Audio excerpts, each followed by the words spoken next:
And we are back with the next round of Premier League predictions. I have to start this one with a quick apology to say that I did intend on uploading Game Week 26 Part 2. However, the footage corrupted and then I wasn't able to find the time to re-record it before those fixtures started.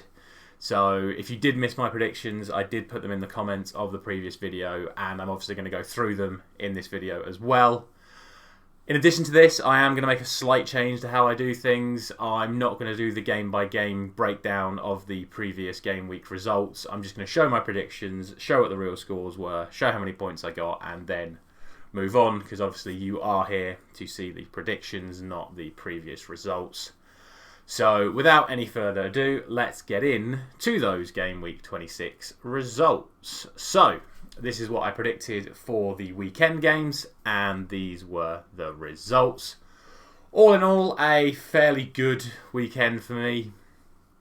Got a lot of correct results without getting any correct scores, and the results that I got wrong I can't really complain about because they were some major upsets. Newcastle getting a great draw away at West Ham, Watford getting a great away win at Villa, Burnley getting a fantastic 3-0 away at Brighton, and then a 3-2 to Spurs away at Man City, which I don't think anyone really predicted. So all in all, a game week score so far, because obviously this was just the weekend games, of 6, which put my season score up to 150. And then we have Game Week 26 Part 2, which was obviously the midweek games that were going on during the Champions League and the Europa League. And these was what I predicted, and these were the results. Again, a bit more disappointed from my prediction side for the midweek games. Liverpool obviously getting the win, being my only point of the midweek. A little bit annoyed that Arsenal got the 95th minute deflected own goal winner, because not only did it cost me a 3-point prediction, but as a Manchester United fan, a 1-1 draw was also the perfect result. But all in all, this meant that we got a game week score of 7, which puts our season score up to 151. Don't forget to let me know down in the comments how you're getting on. And again, let me know if you'd prefer me to continue the game-to-game breakdown or if you prefer it like this. And let's get on to game week 27. So, these are the fixtures, starting with a game tonight. So again, fantasy football fans, get your teams submitted before, I believe it's 6:30 this evening. If it's an 8 o'clock kickoff, 6:15. If it's a 7:45, I'm not actually sure. But we start with Southampton Norwich, team on a lot of form right now, and I think they're going to continue that form tonight, and I am going for a 3-0 Southampton win. Don't really think there's anything else I need to say about that one. I think it would be a big surprise if Southampton don't win that game. On to Leeds and Tottenham, the lunchtime game on Saturday, and it's a really, really weird one, this, because obviously Tottenham have lost 4 of their last 5 games in the Premier League, and the one win they've got is that away win at City. I then look at Leeds, and I look how they shipped 4 against Manchester United, and then 6 against Liverpool. And because of the quality that Tottenham do have, even if they're not getting the most out of it at the moment, I'm going to go for a 3-1 Tottenham win. But as always with Leeds, anything is possible. So I think that's the safest prediction, but don't be surprised if anything happens in that game.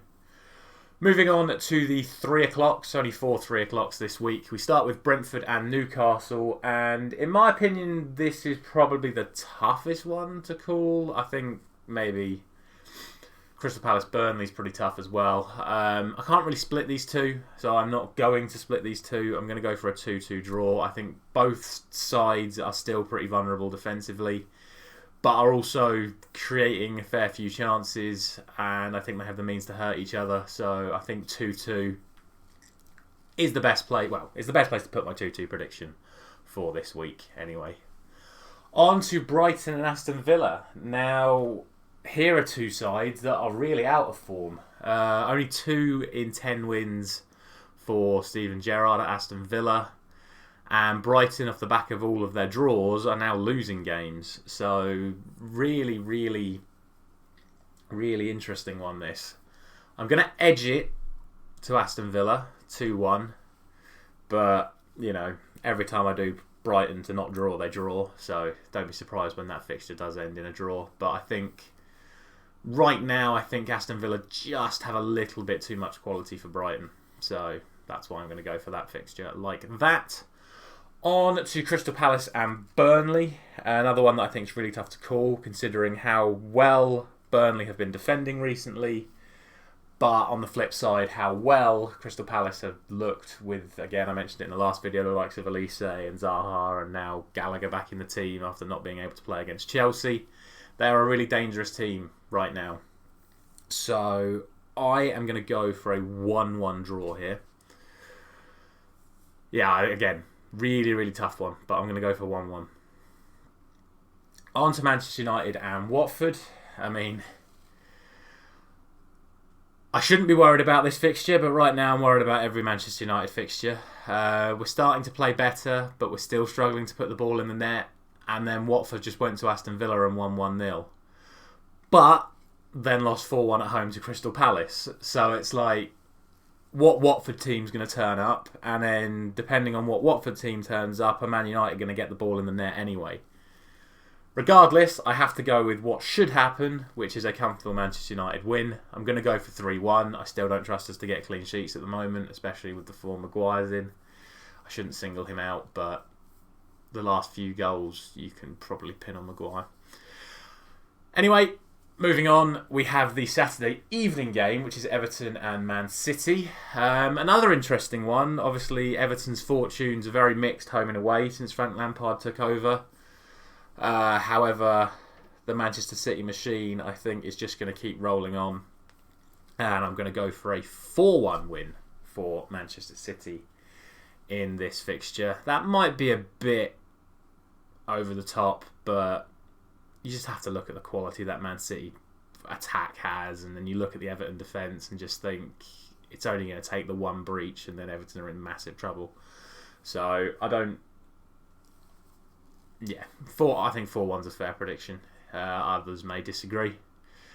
Then we move on to the only Premier League fixture on Sunday, which is West Ham and Wolves. And another actual really tough one. Overall, it is actually quite a tough week of predictions.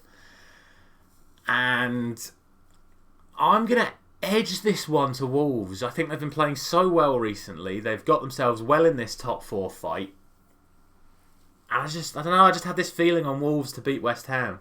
West Ham have been struggling a little bit recently. Obviously, the form of Jarrod Bowen has been fantastic. But other than him, maybe Craig Dawson as well, there's just not really been a lot happening for West Ham over the last month or so. And I think this is a good opportunity for Wolves to capitalise on that. And I think they will. So 2-1 Wolves in the Sunday fixture.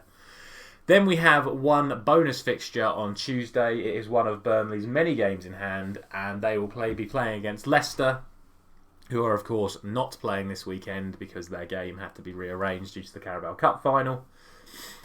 And I'm going to give this one to Burnley. Maybe after the Crystal Palace game, my mind might have changed on this. But right now, I'm going to give this as a 2-0 win to Burnley. I think they're playing really well at the moment. They're defending well. Leicester are struggling to get the goals that they really need to challenge for any sort of European place so far at the moment. And with their defensive frailties, particularly on set pieces, that of course being one of Burnley's main strengths, I think they'll get the job done. So I'm going to go for 2-0 Burnley.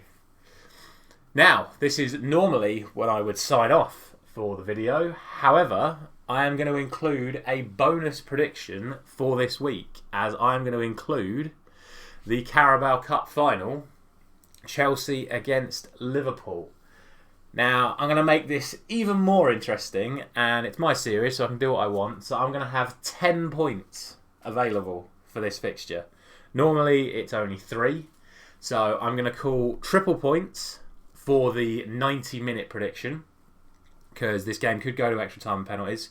So the actual prediction will be for the 90 minutes, and then I'm going to offer an additional point for picking the overall winner. So if the game ends in 90 minutes and you predict the winner, that'll be 4 points. If you predict the correct score and the winner, that will be 10 points. And obviously, if it is then a draw, but you predict the correct winner. That's only a point.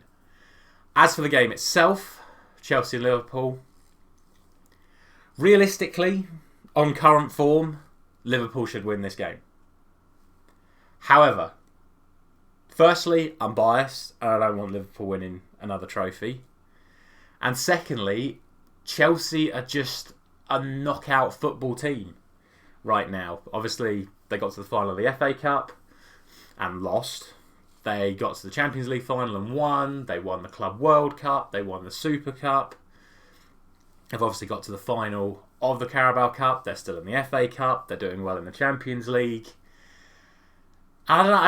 I just have this feeling on Chelsea, and like I say, maybe it is just my bias taking over. But I'm going to go for a 2-1 Chelsea win in 90 minutes. So, like I say, if this game finishes 2-1 to Chelsea in 90 minutes, then I will get 10 points. If it finishes 2-1 after extra time, then I will only get 1 point, as I would have not predicted 1-1 for the 90-minute fixture. So that is how I'm going to run this. Let me know down in the comments your predictions for, obviously, the Premier League games and the Carabao Cup game. Thank you very much for watching, and we'll be back soon.